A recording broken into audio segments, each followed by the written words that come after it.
Hello, dear children. Welcome in English class. Today we'll start the new topic finite and non finite verb. As you know, verbs they are the action words. So, verb they are of two types finite verbs and non finite verbs. So, let us understand finite and non finite verb through examples. She runs very fast. They all run very fast. Next example, Shweta wrote a letter. Shweta writes a letter. Shweta will write a letter. Shweta is writing a letter.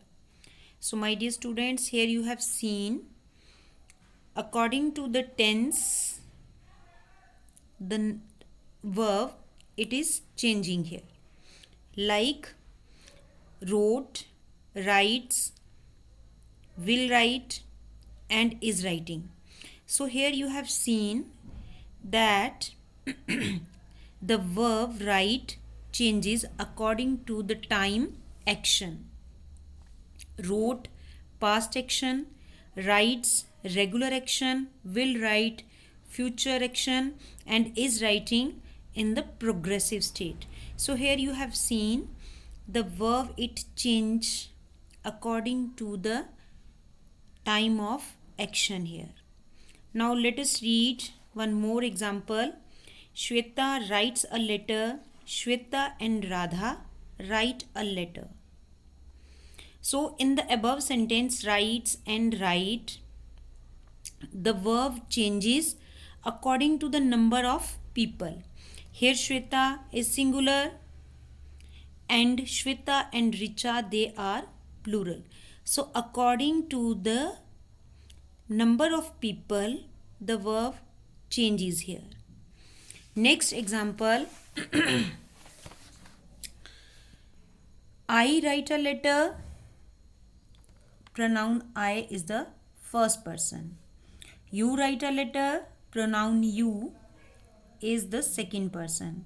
She writes a letter. Pronoun she is in the third person here. So my dear student, here you have seen that the verb write changes according to the pronoun. First person, second person, third person. So here the verb changes according to the pronoun. Next example, like I play cricket. I played cricket. I am playing. He is playing. They are playing. He was playing. So here also you can clearly see that verb play changes according to the tense. Present tense, present progressive tense, past tense. Okay, so here according to the tense the verb changes, according to the number of people changes, and according to the person pronoun of the subject it is verb gets changing. So these all are called as the finite verb.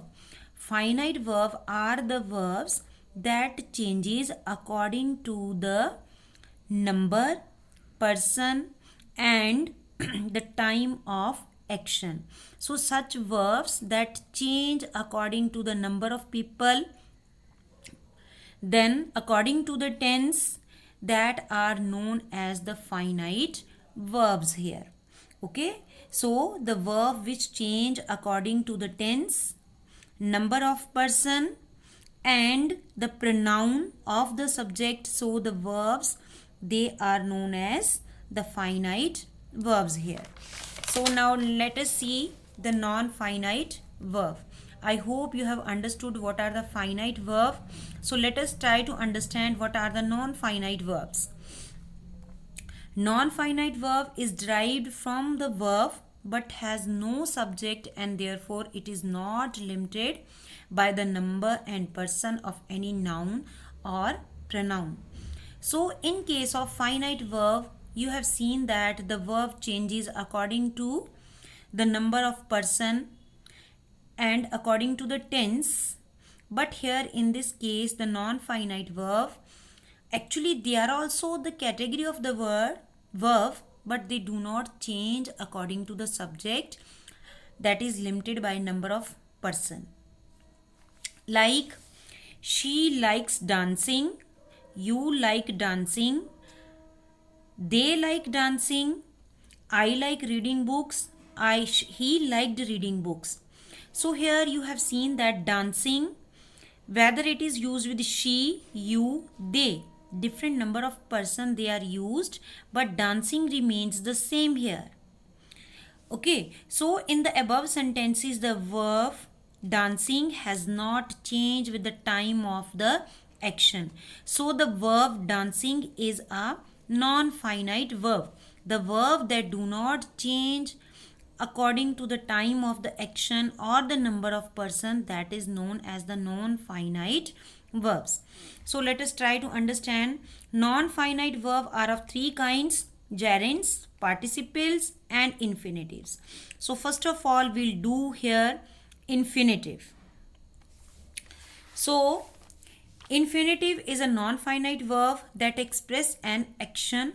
It is generally preceded by the preposition to. So with infinitive, we proceeded with the preposition to. Sometime it is used without to, and then it is called the bare infinitive. Okay, so like here, her aim is to become a doctor. This is an ideal place to party. He wants to buy a new house. So here you have seen to become, to party, to buy. In the above sentences, to become, to party and to buy, they are the infinitives. Okay, so they are the verbs which are in non-finite form because they do not change with the tense or the number or the person of the subject in a tense here. So let us see more examples. I want to learn English. She wants to learn English. They want to learn English. They wanted to learn English. So in these sentences, you have seen that to learn, it remains the same, whether it is with the singular or the plural. Noun it is there, pronoun it is there, but it doesn't change here.